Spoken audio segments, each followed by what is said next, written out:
Break के बाद आपका दोबारा खैर मकदम है। जम्मू कश्मीर इंतजामिया ने फराइज से गैर हाजिरी पर 114 डॉक्टरों को मुलाजमत से बरतरफ करने का हुक्म दिया है। महकमे सेहत और मेडिकल एजुकेशन के अलग अलग अहकाम के मुताबिक खदमात से बरतरफ होने वालों में मेडिकल ऑफिसर्स, कंसल्टेंट सर्जन और बी ग्रेड के माहिरीन भी शामिल है। डॉक्टरों को अपनी खदमात दोबारा शुरू करने के नोटिस दिए गए थे, ताहम वो अपनी ड्यूटियों पर हाजिर नहीं हुए। Principal secretary health and medical education Manoj Kumar Dwivedi की जानिब से जारी अहकाम के मुताबिक उन डॉक्टरों ने न तो नोटिस का जवाब दिया और न ही ड्यूटी के लिए वापस की इत्तला दी। उन्होंने मजीद कहा कि उन डॉक्टरों के केसों का महकमे में अच्छी तरह से जांच पड़ताल की गई है।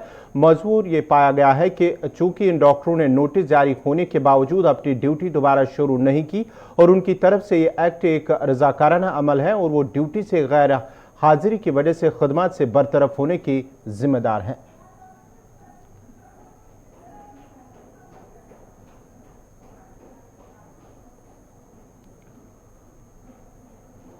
ट्रामा अस्पताल पटन में आने वाले मरीजों और तीमारदारों ने शिकायत की है कि अस्पताल में एनेस्थीसिया डॉक्टर न होने की वजह से मरीजों को मुश्किलात का सामना करना पड़ता है। मकामी लोगों का कहना है कि हाल ही में अस्पताल से एनेस्थीसिया डॉक्टर अपने ओहदे से सुबुकदोश हुआ है, जिसके बाद न ही अस्पताल इंतजामिया और न ही मुतलका महकमे ने दूसरे एनेस्थीसिया डॉक्टर को तैनात किया है। और अगरचे मुतलका हुकाम से कई बार नोटिस में भी लाया गया कि अस्पताल में एनेस्थीसिया डॉक्टर को तैनात किया जाए ताकि अस्पताल में ऑपरेशन का काम अंजाम दिया जा सके, लेकिन इस पर कोई भी अमल दरामद नहीं किया गया है। उन्होंने अबाला हुकाम से अपील की है कि अस्पताल में एनेस्थीसिया डॉक्टर और सोनोग्राफी डॉक्टर की तैनाती को यकीनी बनाया जाए ताकि आने वाले मरीजों को मुश्किलात का सामना न करना पड़े।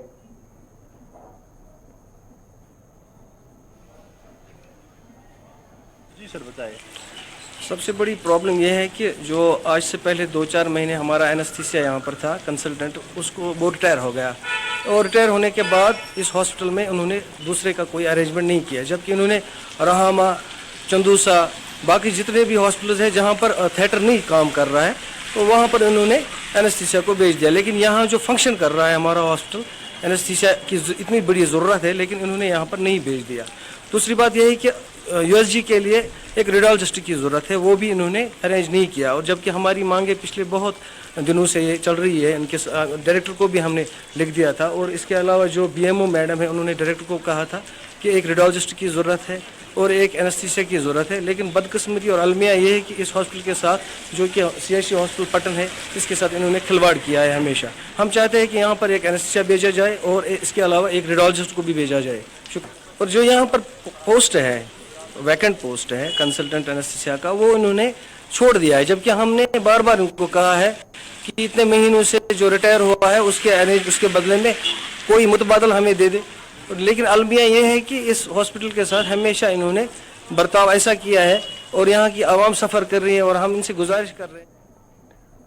डीडीसी मेंबर टंगमर्ग ने आज सब डिस्ट्रिक्ट अस्पताल टंगमर्ग में एक लैब का इफ्तिताह किया जिसमें एनालाइजर और आर्थोपेडिक्स आम शामिल है। इस मौके पर उनके हमरा ब्लॉक मेडिकल ऑफिसर टंगमर्ग और दीकर अमले के लोग भी मौजूद थे। इस मौके पर कहा गया है कि इस लैब की अस्पताल में ज़रूरत थी, जबकि ये इलाके का देरीना मुतालबा था जिसे आज पूरा किया गया और इस इलाके के मकामी लोगों को बड़ी राहत मिलेगी और ये उम्मीद है कि इससे सब डिवीजन के मकामी लोगों को काफ़ी फ़ायदा पहुँचेगा। अच्छा है, उठाने में आसानी रहेगी ना, छोटा है ना। ये इक्विपमेंट्स मैंने अपने कैपेक्स बजट में चलाए, जिसमें मैंने 52 लाख टंगमर्ग एसडीएच को दिए। इसमें से जो लेटेस्ट इक्विपमेंट्स है हमने लाए हैं, जिसमें सीबीसी मशीनें हैं या सीआरएम है वगैरह। यहाँ पे जो पेशेंट्स आते थे वो रेफ़र होते थे बाहर, उनको रेफ़र करने की कोई ज़रूरत नहीं। यहाँ पे हर एक फैसिलिटी उनको मिल जाएगी और कम कीमत पे मिल जाएगी as compare to market. Infrastructure की कमी थी जो हमने पूरी कर दी है, अब मेन पावर की कमी है जो हम इंशाअल्लाह रहमान जल्दी पूरी कर देंगे। इक्विपमेंट्स की कमी तो पूरी हो रही है आहिस्ता आहिस्ता, लेकिन स्टाफ की कमी है, उसको कब तक पूरा किया जाए ताकि लोगों को पूरी तरह से राहत मिल सके। डायरेक्टर साहब से मैंने अपॉइंटमेंट ले ली है, मैं डायरेक्टर साहब से मिलूंगा, उसके बाद ही हम बता सकते हैं कि क्या हम कर सकते हैं। आपने हमारे डीडीसी साहब ने इन्हें इनॉग्रेट किया है CRM, it is the latest equipment which is required for orthopaedic surgeries के लिए ज़रूरत पड़ता है। इस सर्जिकल प्रोसीजर्स पड़ता है। और ये JNK में मुझे पहला SDH है जहां हमें CRM है। CRM की फैसिलिटी यूजुअली पेरिफेरल हॉस्पिटल्स में या बड़े हॉस्पिटल्स में नहीं होती है। सो ये पहला SDH है जहां ये CRM की फैसिलिटी, और इंशाल्लाह हमने ऑलरेडी इस पे 2-3 छोटे मोटे केसेस किए, but we have started, we will do. जैसे कल हमने एक एंकल फ्रैक्चर केस, मेन बड़ा केस है, वो हमने रखा है।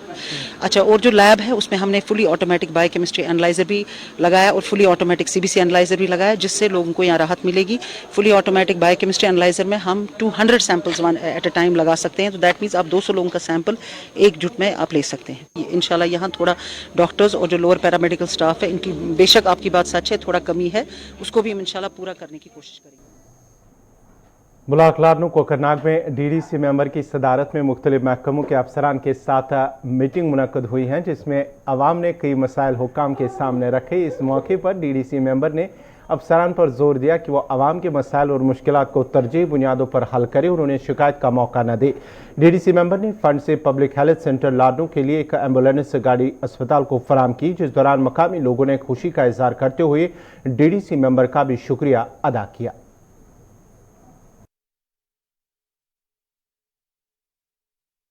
ये सारे मामलात जो थे पेंडिंग चल रहे थे, कुछ जालिम लोगों ने, कुछ PDP जमात के कुछ लोग हैं, महबूबा मुफ्ती ने खास करके इस इलाके के अंदर रुकावट खड़ी करने के लिए, गरीब आवाम की जो मुश्किलात थी उनको रुकावट खड़ी करने के लिए कुछ इस किस्म के अनासर जो हैं वो यहाँ खड़े किए हुए थे, जिनकी वजह से ये सारे काम पेंडिंग चल रहे थे।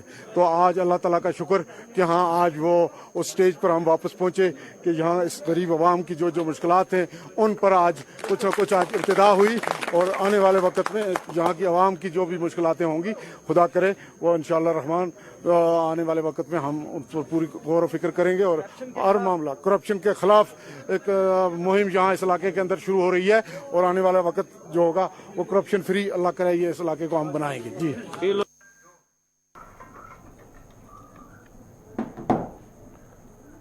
नाज़रीन, खबरनामा जारी रहेगा। यहाँ पे एक और छोटा सा तिजारती वक्फा।